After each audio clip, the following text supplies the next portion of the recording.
Hey, everybody, this is Sherri Echols with your podcast, Operation Successful Transition. I'm so excited today to be introducing you to Marie Gacke. She is just an amazing and impressive woman. She's got a great background that spans all the way from military service as an aeromedical evacuation nurse. That sounds like scary and thrilling and just like an adrenaline producing kind of job, to leading a transformative initiative as COO of Government Leadership Solutions. And now she's the owner of Made in Montana Pet Treats. This is an all natural single ingredient pet treat business. So that is an amazing background. And I'm so excited to learn some more about you and see how you can help other veterans. So how are you doing today? Well, thanks, Sherri. I really appreciate being here. It has been a wild ride, and it is one of the most incredible starts to the day is to be able to go, today we get to help other people like me. So thank you very much for having me. I'm really grateful to be here. Oh, thanks. I'm so excited to have you here. And I know that your words of wisdom are going to help so many people. So let's get started.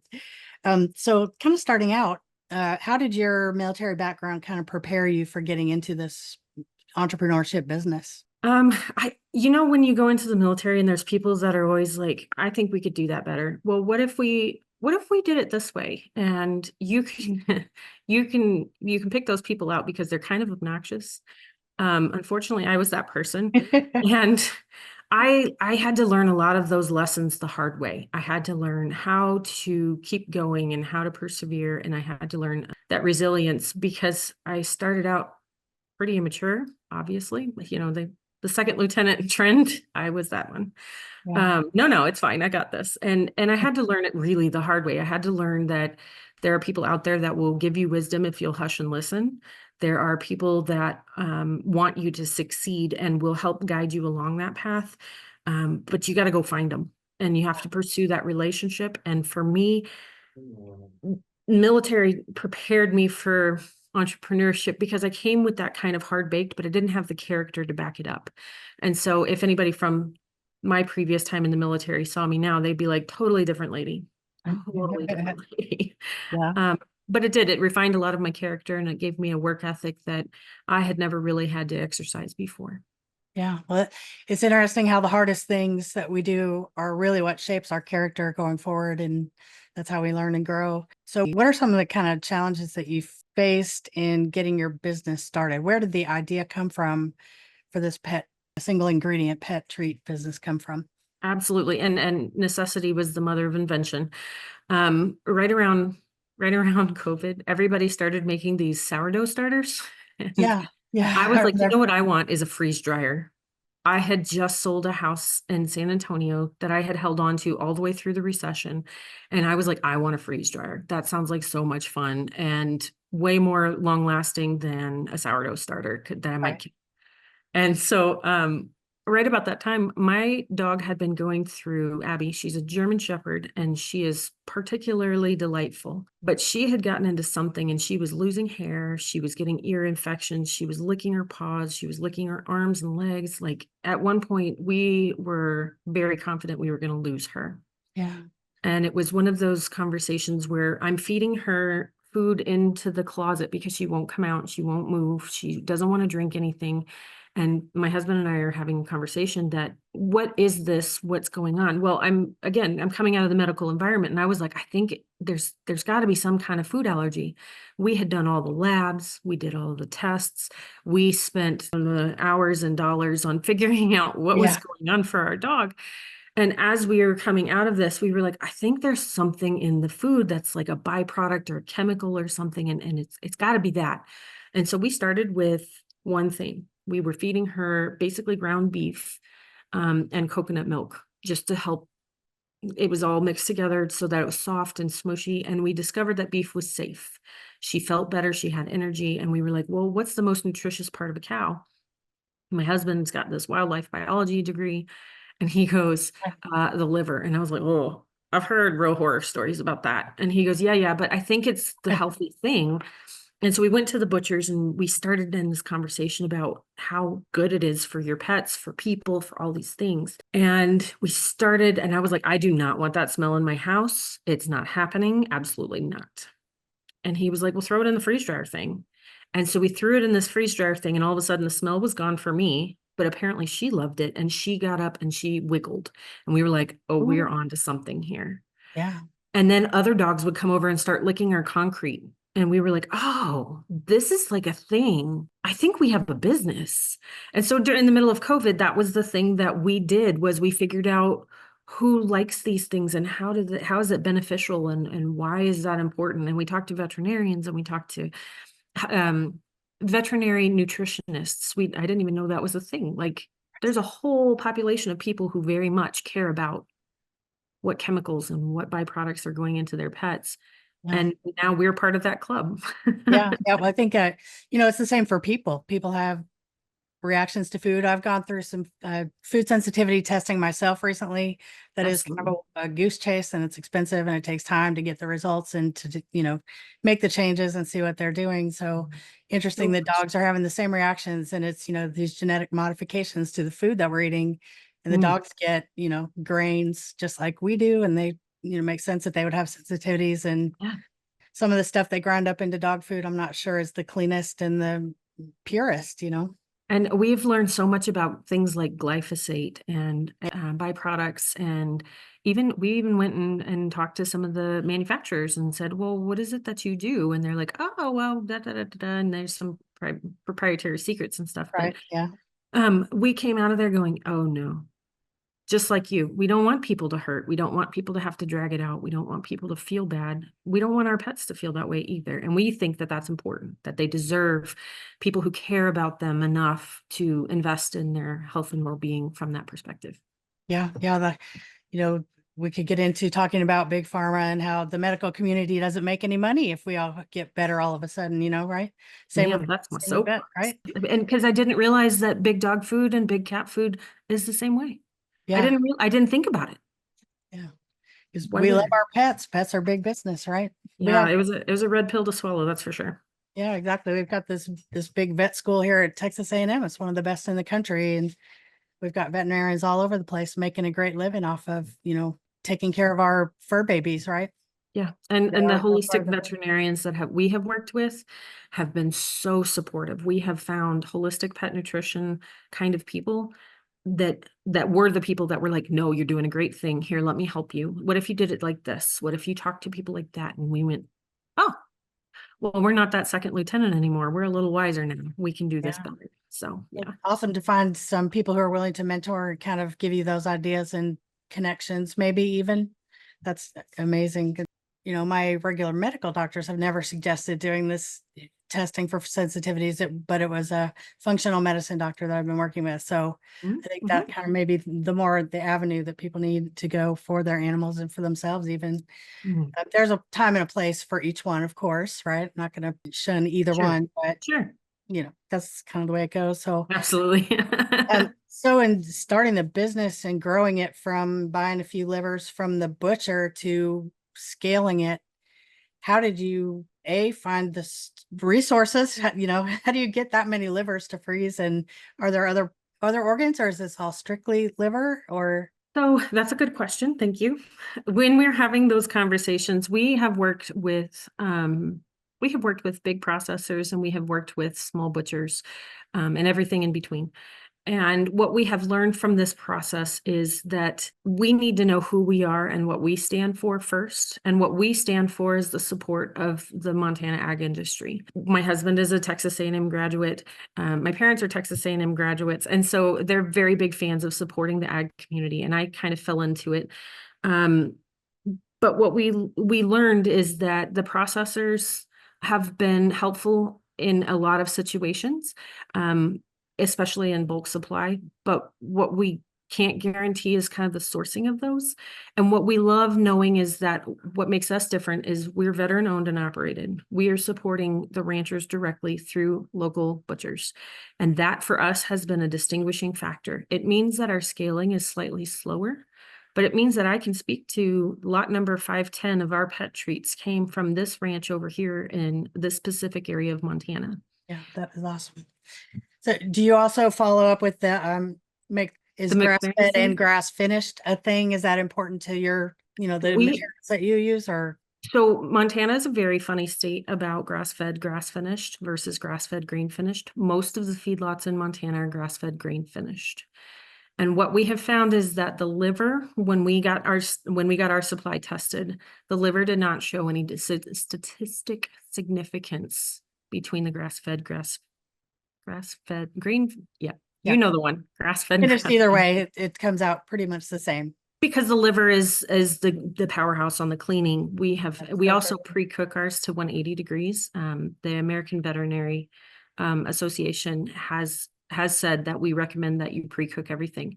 There are tiny dogs out there that if they get too much vitamin A, it'll hurt them. And Yeah. so we don't want to do that.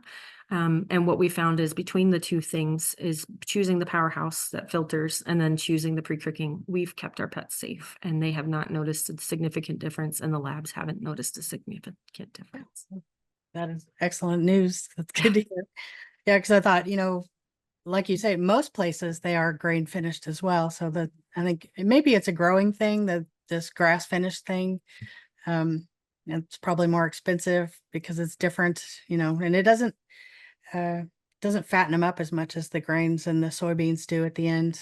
So that's the raw material end. But what about the financing? How have you secured grants or loans, or how Yeah.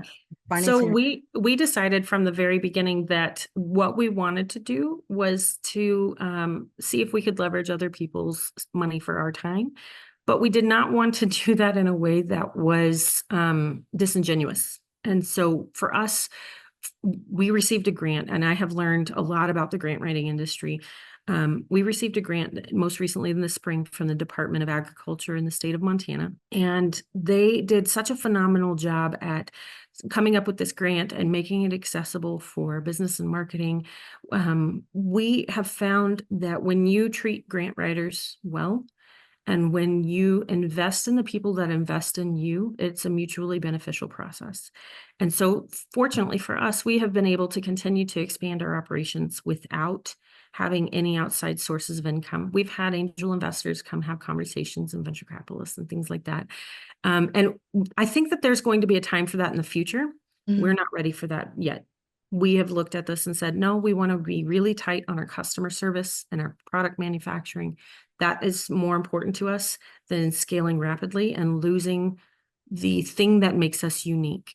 Yeah, that's true. It's, the customer service experience, I think, gets lost in our modern times. It used to be such a thing that was stressed, but now when you call, you either get a computer or someone in a different country who's just Right. a script and they do not deviate, Yes. and it's just real hard to get good service. So I think that's My a huge favorite one point. is people go to Costco and they're like, oh, I got the same stuff at Costco. And I was like, it was on a conveyor belt with liquid nitrogen. It did the job. It's okay, but I can tell you about the cows. Like, Yeah, this is the difference between right. knowing where it came from and how it, when you reach out, you're going to be reaching a computer or a person in another country, not Marie or Trey. And those factories do get contaminated from time to time, and like Recalls. the names of the cows. How much Yeah, how much more familiar can you get than that? So if a veteran in particular was starting like any business, how do they even begin to figure out what grants there are to apply for, and sure. what does that look like? So one of the things that we've learned the hard way, because again, I like to, dive in and figure it out as we go, is that there are people that already know this. There are already people who have resources and data banks, and they know all of the grants that are coming up in their state, and then they have the region, and then they have industry specific grants. There are people that know these kinds of things. I didn't realize that until after we were well into the grant writing process. I made it much harder on myself. Right. Don't do like me. But one of the things that we found was really helpful was we went through the entrepreneurial boot camp for veterans, and they had some really great resources that connected us to some folks additionally beyond what I thought I knew, because I thought I was, figuring it out. And I found probably a handful of other grants that we've since applied for that are specific to the pet industry alone, because we got hooked up with the Small Business Administration, because we got connected with the different veteran organizations that the EBV taught us about. So we're big fans, because it's not just write a 100-page business plan and a marketing strategy. And, this is, chat GPT on steroids because now it's customized to what I care about. And that for us has been a game shift since we went to this program, because now we're getting real-time things that will really help us. Yeah, that's amazing and awesome. It's such a good program. I think the more I go and volunteer there, the more I learn about it. Big fans. The volunteers, mentors don't get to go to the day program. So we only get like the tidbits that you guys are sharing with us. And it's just kind of wow, because I've done a lot of coaching and, a lot of those things are Yeah. mindset, business plan, go make the phone calls. It's all the same thing over and over and over. Always be selling, always be selling. Yeah. But I Yeah. think your service and your product sells itself kind of as people learn about it and hear about it. Hopefully we'll get the word out even more here. Oh, thanks. And so are you still doing the government leadership solutions I thing, or are am. you full-time into your entrepreneurship? So I'm working mostly part-time. I would say mostly part-time. That's not true. It's like 32 hours a week on one and 32 hours a week on the other. And what we have learned is that's a fairly solid balance for us, because it gives us the opportunity to, I get to use my service-based industry still. I get to serve in communities. I get to serve in ways that are loving and kind to help local governments in this case. I also get to really stretch my brain in the product design, manufacture, logistics, and all of the supply chain things that I had no idea about. I am constantly researching and searching. But for me, it has been such a unique growing opportunity to be able to use both sides of my brain and be Yeah. able to serve people through their pets and people through their governments. Yeah. And you have a little one as well, right? So you've got to work on balancing family in there too. Is that have you struggled with that, or is that been Yeah, easy for you? yes. How do you balance Yeah. Have I struggled with that? Yes. There's a company called Boulder Crest, actually, and they talk about struggling well for like first responders and that sort of thing. I've taken a chapter out of that book. I am going to struggle, and that is part of the journey. And if I can absorb that into who I am, and that the character definement that I learned from the military, and the precision that I learned from nursing, and the precision that I learned from saving lives. My job was to work with a team of people to save lives, and that is hard by itself. Now to keep this kid alive, she is, if you've seen them on Facebook or Instagram, the ones that are just a little feral, that's mine. She's a little wild, which Carol, is, it's so good though. That's, yes. be a great leader someday, right? Yes, it is also holding a mirror up to my own childhood and going, this makes sense. This makes a lot of sense. Yeah. I really have come a long way in being able to say this is hard. There is nothing easy about this. It is, people always advertise parenting as a difficult thing by itself, but a business is a small child too. It requires nurturing and attention, and it requires you to show up even when you don't feel like it. So same with my marriage, same with my other job. It is a space of showing up day after day and going, how can I do just 1% better? Yeah. Yeah. It's a lot, right? So I think you're onto something there with just accepting that, yeah, it's going to be hard, but I can do hard things, right? I can do hard things, and I have a husband. My husband Trey is our co-owner, and he does a lot of the relationship building portions. He is so good at picking up on the different nuances of how things are going. And Yeah. I have been so impressed with watching him flourish as an entrepreneur. And so there are times where I'm like, well, he doesn't seem that stressed. And so I start taking notes about what he's doing. And it turns out he's also stressed. We're working through the stress together, but because the problem is the issue, he's not the problem. If I can keep that focus, we both Yeah. just move Yeah. mountains.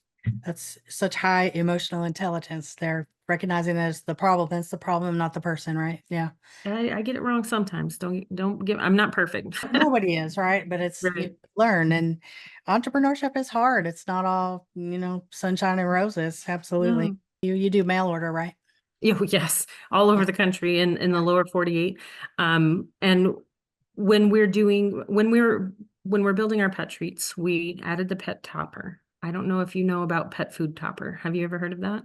No, No, hun. So freeze-dried beef liver by itself is delightful and they love it. And sometimes there is a specific diet that they're on. They have a specific thing that is safe for them that their veterinarian has prescribed for them. And we found that our dog had the worst flavor for the food, apparently, and she would not eat it. And it was the only thing that was keeping her hair from growing back. And we were struggling with how to navigate through that. And this pet food topper idea came about because we would dispose of the last of the liquid when we were pre-boiling these for safety. Wow. And the dogs are out there licking the grass where we were pouring this liquid out.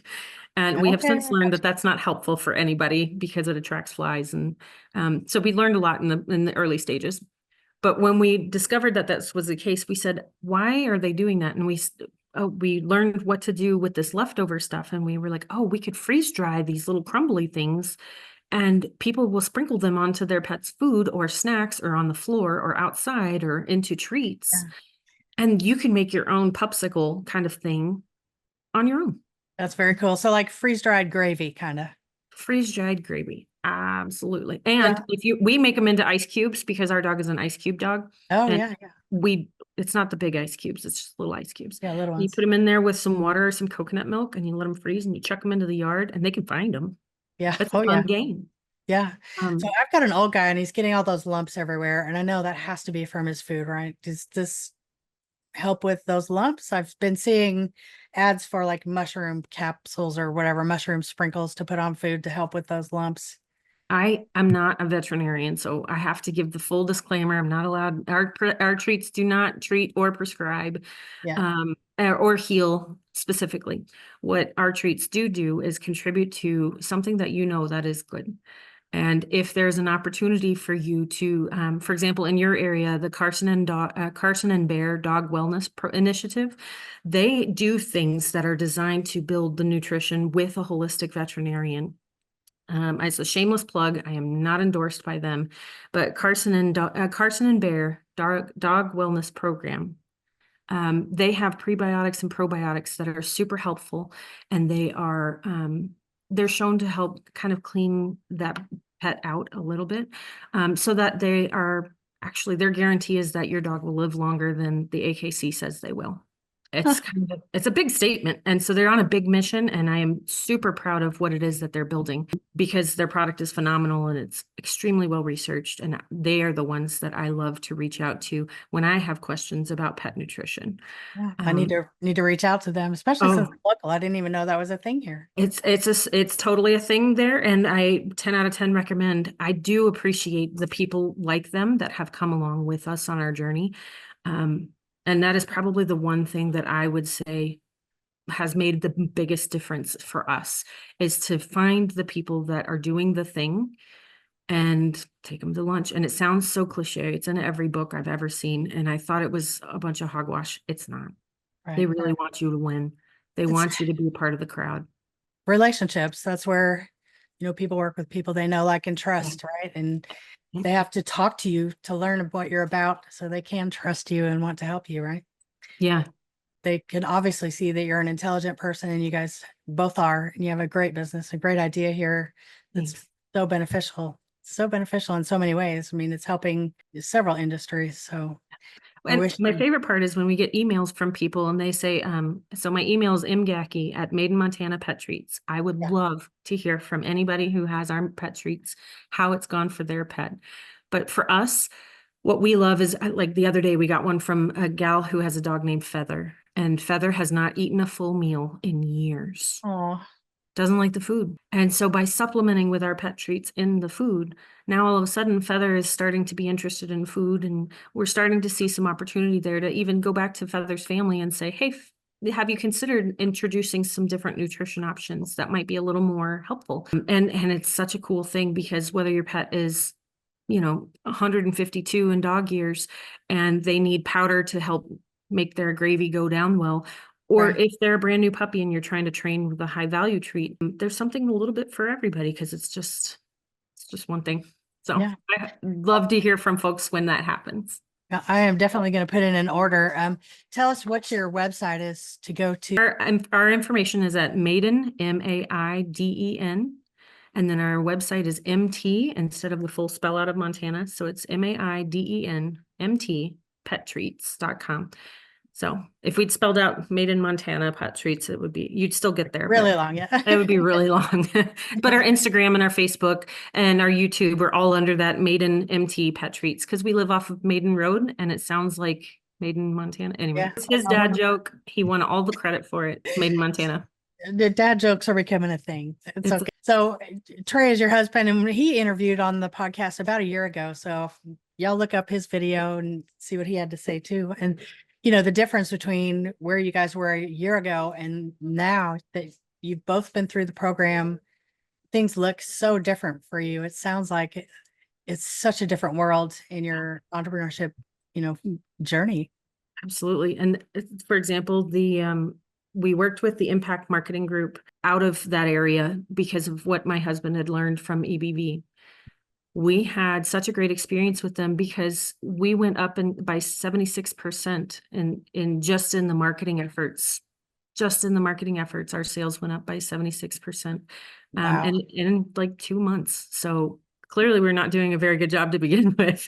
Yeah. We were Yeah. doing okay, but they took it, and because they're such a big supporter of small businesses, we were able to make some small changes that made a big difference. And Yeah. again, I'm not paid by any of these people. I get no affiliate links. I'm just a huge fan of recognizing the people that helped us get on this map.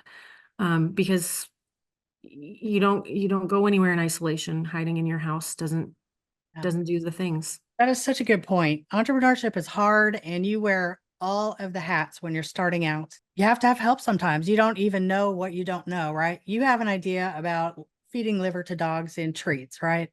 That has nothing to do with marketing, with mass production, with grant writing, with all the things. So you have to have kind of an army behind you, right? Your Yes. your group of people who help you get to the top. And then when you get to the top, then you help mentor other people and you give it back, right? Yeah. Speaking of this, you have had a successful military career and it sounds like a very successful transition. I know that there probably been some lumps and some things that you may have tripped over during your transition, but what kind of advice would you give to someone who's coming out of the military fresh to kind of help them have a more successful experience, especially if they want to be, well, I don't know if it could be anything, whether they're an entrepreneur or not. Sure. What's your biggest piece of advice to someone coming out? For me, it was the re-identifying of who am I when nobody else is looking. Um, and to see how that's changed since the last time I had done that. I had the unique opportunity because I was medical. I came out of nursing and went right back into nursing. And I had a little bit of a identity crisis of who am I when there's not rank on my shoulders. I Yeah. think that there are a lot of people that do have that of, it's not the same. Well, it's not going to be the same. The reinvention of who you are when nobody's looking takes time. It takes persistence and that determination to keep going and keep to defining what your character looks like now. Are you still a people person? Are you still willing to put yourself out there? Are you still willing to build relationships? And a lot of people have no problems with this, but there are some people who do. And I was one of those people that did. I struggled with going back into regular nursing and looking at the situation around me and going, these rules are dumb. Yeah. I don't like this. And so I tried a couple of different things before I had my daughter. And when I had my daughter, I said, I really want to do it different. And so Government Leadership Solutions has now been a 10-year effort of serving in a new and kind of different way. I think that military likes to serve well. We like to be a part of something bigger. We like to be a part in the trenches with people who get it. And we like to be in a place where we can give back to people who made a big difference to us. Starting a business is the same kind of concept, but it requires a new reinvention of, well, am I going to work when it doesn't feel good? Am I going to listen to my body and rest, or am I going to go ahead and put 3 more things off my list? And learning how to balance. It's a little less structured in the military, or it's more structured in the military, so you don't have to use your own determination of what's most priority today. But outside of that, when we're coming out of that environment into a new environment, being willing to really look at yourself and go, who am I when nobody's looking? Sometimes it needs help. I got help. I was struggling. I didn't know who I was. I didn't like who I was. And it took me a period of time of support and having other people pour into me to help me go, okay, yeah, I am that person. I am the person who will wear a pink blazer. It's going to be just fine. Um, and I say that kind of tongue in cheek, but we end up with so many people who forget that this is an opportunity to redefine, and this is an opportunity to open a new chapter, I guess is the way that lots of folks use it, but it could be as great as you want it to be. It Yeah. just depends on how you see yourself in that perspective. If you can't get there, then it's a lot harder. So I've been on both sides. I don't recommend the other one. I recommend going out and finding people that will help you and pour into you and carry you until you can stand on your own. Yeah. So you've touched on something that we didn't even talk about, which is also part of being a full-time mom, being an almost full-time COO and an entrepreneur, all those things, self-care. And especially as women, we put everybody else's needs before our own most of the time, right? So taking care of us from our body to our spirit to even our mental health is super important. And a lot of times you just can't do it on your own. Sometimes like we said, you don't know what you don't know. And sometimes you can't see the forest for the trees, right? You need somebody to give you a different perspective and say, you're okay. It's going to be all right. Or Or anyway, you marry a paratrooper who will drag you up to elevation and go, see, look, you're fine. Off you go, honey. I don't know if I could do that or not, but It's good perspective building. yeah, I bet so. Find out exactly how much adrenaline you've got left in you. He is, and I will say he's had his own. I definitely recommend you go back to Sherri's podcast if you haven't seen Trey's story before. He's got his own unique perspective on things, and we've both struggled because we had to redefine who we were outside of the military. Perspective was half of it, was willing to be the perspective for other people and having people be the perspective for us, so that way we could see beyond the forest, or see outside of the forest. Cliches are not my strength. Yeah, exactly. But I love that, you know, you've had your struggles, but you're coming through it together, right? You're beginning to recognize, like we said before, that the problem is the problem. It's not the other person. And you're Right. both struggling, both stressed out. So you have to give each other a little bit of grace and, Only one of us is allowed to be super pissed at a time. yeah, If one is super pissed, you go, okay. I'll give you your space. That's all right. Yeah. Yeah, we'll hold that boundary, give you some space. We'll come back and reapproach. No problem. That's awesome. Well, Yeah, it's been so much fun to have you here. And I definitely am going to order some of your treats for my dogs. I'm excited about this. absolutely. I'm so glad you guys are having such good success and things are really just kind of Thank you. exponentiating. Yeah. Yeah, we give a lot of credit to EBV. The program's out of IVMF, and if other veterans are looking, I'm a shameless plugger. If other veterans are looking for a place to get started, IVMF does the program itself, and they have organizations across the country that want veterans that have an idea and want to build something. Those are the kind of people you want to tap into because everybody is rooting for you. The competition is competition, but it's not against you. It's you against yourself. So Yeah. when you can get through that, you belong in that space. You're welcome in that space, and you are wanted to go and learn and develop because we need more veterans who get it. That kind of character just is forged in fire, and we want more of them. Yeah. Yeah. It's true. Just the persistence and the drive and there are just character things that I can't even put my finger on in the veteran community that I've been acquainted with and spent some time with, especially the entrepreneurial ones. Mhm. I feel like it's this vibrational match, and I feel like I'm not a veteran, but I almost feel like I belong in there, at least entrepreneur wise, right? Not as a veteran, I love it. but I love it. I just love this community and want to do everything I can. So I'm not. Thank you. Yeah, thank you for giving us a voice. We so appreciate the opportunity. Oh, Yeah, absolutely. So I'd love to have both you guys come together maybe next time in another sure. 6 or 12 months, see how you guys are doing. Absolutely. We'd love that. Thank you so Awesome. much. Well, good deal. Thanks so much for coming today.